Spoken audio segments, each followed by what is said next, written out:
Good morning friends. कल जो chapter 2 के क्वेश्चन करवाए थे वो आज हम इस वीडियो में पूरा करेंगे। तो देखिए कल क्वेश्चन 19 हुए थे, आज देखिए 20वां क्वेश्चन।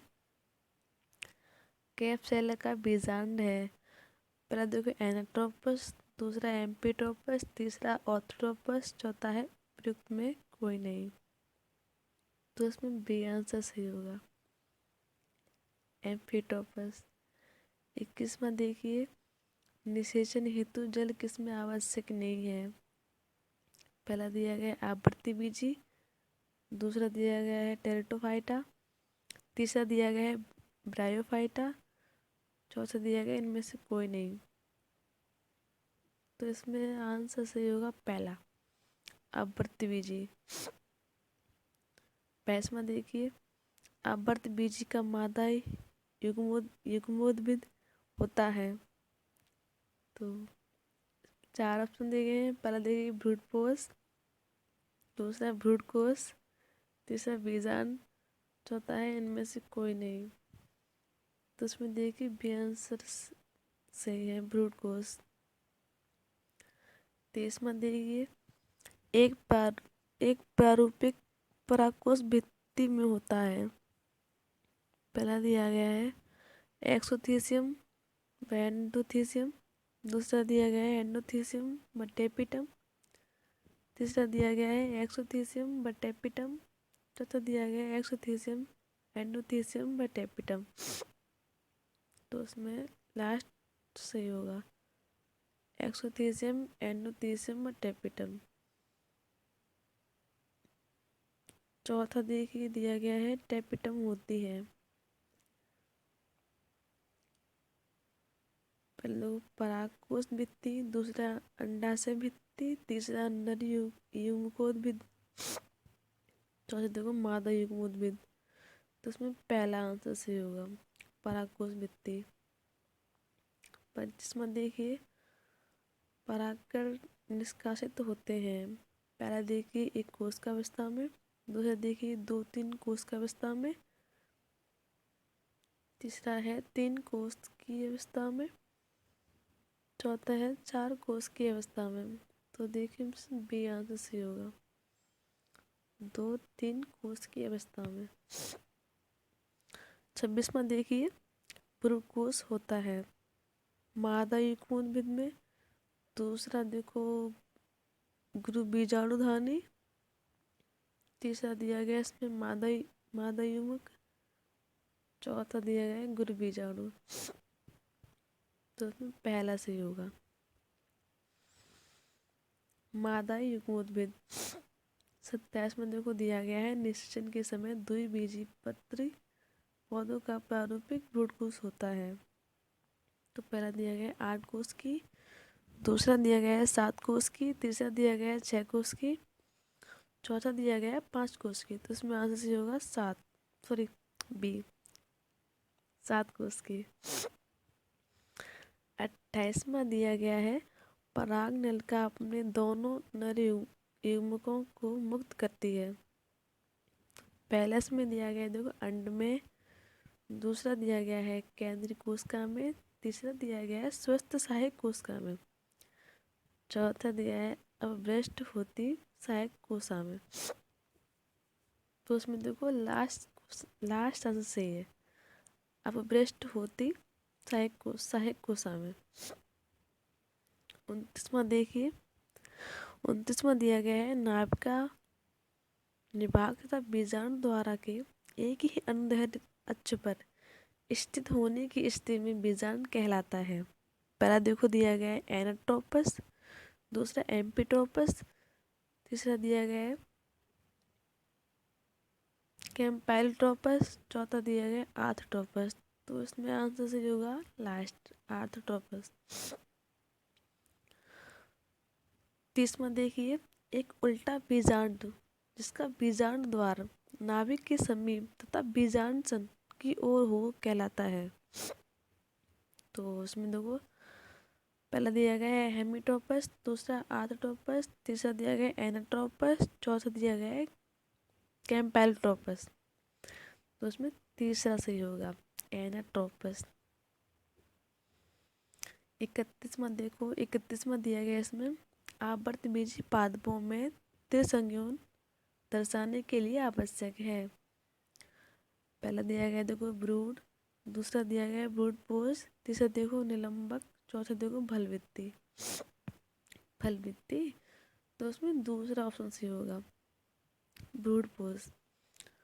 32वां देखिए दिया गया है, एक द्विगुणित नरावृत्ति बीजी पौधों को चतुर्गुणित मादा पौधे से क्रॉस करने का ब्रूड पोष होगा। पहला देखो अगुणित, दूसरा त्रिगुणित, चौथा चतुर्गुणित और पांचवा देखो पंचगुणित, तो उसमें पांचवा से होगा पंचगुणित। 33वां देखो नवासिन के द्विनिषद की खोज किस पौधे में की। पहला देखो आम तथा ईख में, बी देखो पपी तथा मटर में, तीसरा देखो ब्रेसिका तथा आइबेरिस में, चौथा देखो लिलियम तथा फ्रिटिलियर में। तो उसमें लास्ट ऑप्शन सही होगा लिलियम तथा फ्रिटिलिरिया में। 34वां देखिए युग्मनस से परिपक्व भ्रूण परिवर्धन की क्रिया कहलाती है। पहला दिया गया इसमें गुरु बीजाणु जनन, दूसरा लघु बीजाणु जनन, तीसरा देखो द्विनिषेचन, लास्ट देखो दिया गया है भ्रूण जनन। तो इसमें सही होगा लास्ट में क्वेश्चन भ्रूण जनन। 35वां देखिए निम्न में नर युग्मोद्भिद क्या है। तो इसमें 4 ऑप्शन दिए गए हैं। देखिए गुरु बीजाणुधानी, दूसरा परागकण, तीसरा भ्रूण कोश, चौथा है प्रतिध्रुवीय कोश का। तो इसमें बी आंसर सही होगा, बी ऑप्शन परागकण। 36वां देखिए भित्ति की वक्रता अधिक स्पष्ट एवं भ्रूण कोश का घोड़े के नाल के समान होना बनाता है। पहला दिया गया है एनाट्रोपस, दूसरा कैम्पेलोट्रोपस, दूसरा है एम्फिट्रोपस, चौथा है ऑर्थोट्रोपस। तो उसमें देखिए तीसरा सही होगा एम्फिट्रोपस। इसमें टिक तो मैंने पहले से लगा रखे हैं, तो काफी आसान है। 37वां देखिए बीजांड का वृंत कहलाता है। पहला देखिए नाभिक, दूसरा टाइजेलम, तीसरा फिनिकल, चौथा है बीजांचन। तो देखिए इसमें होगा तीसरा फिनिकल। 38वां देखो मादा जनन तंत्र का भाग है। पहला देखो दिया गया है परागकोश, पुंकेसर, भ्रूणकोश, ये सभी। इसमें तीसरा सही होगा भ्रूणकोश। 39 देखिए क्वेश्चन भ्रूणकोश का निर्माण कहलाता है। पहला दिया गया है लघु बीजाणु जनन, दूसरा गुरु बीजाणु जनन, तीसरा दिया गया है लघु युग्मक जनन, चौथा दिया गया है गुरु युग्मक जनन। तो इसमें आंसर सही होगा डी गुरु युग्मक जनन। चौथा देखो आवृत्ति बीजी पौधों की लघु बीजाणु मृत कोशिका में 24 गुणसूत्र हैं, तो उसके भ्रूणपोष में गुणसूत्रों की संख्या होगी। 4 ऑप्शन दिए गए इसमें देखो, पहला दिया गया है 12, दूसरा दिया गया है 24, तीसरा दिया गया है 36, चौथा दिया गया है 48।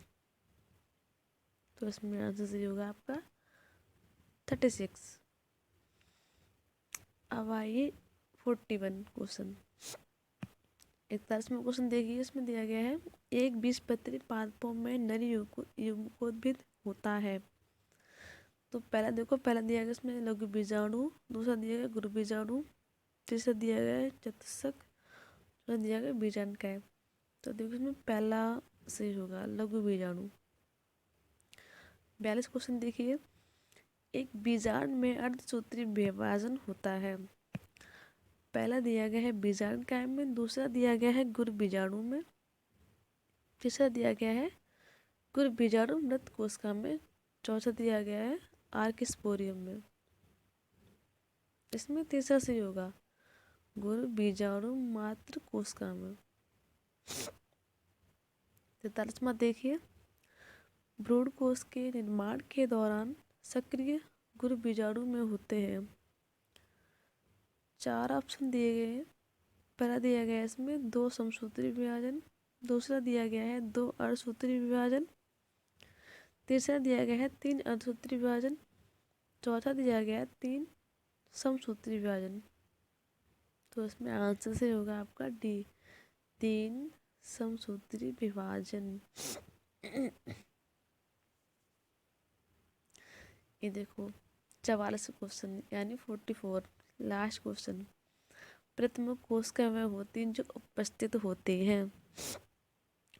पहला देखो निभागीय छोर पर कि अंडद्वारा छोर पर, सी दिया गया मध्य में, डी दिया गया इसमें इनमें से कोई नहीं। तो इसमें ऑप्शन सी होगा आपका पहला निभागीय छोर पर। आज का सेशन यहीं तक, फिर से कल मिलेंगे।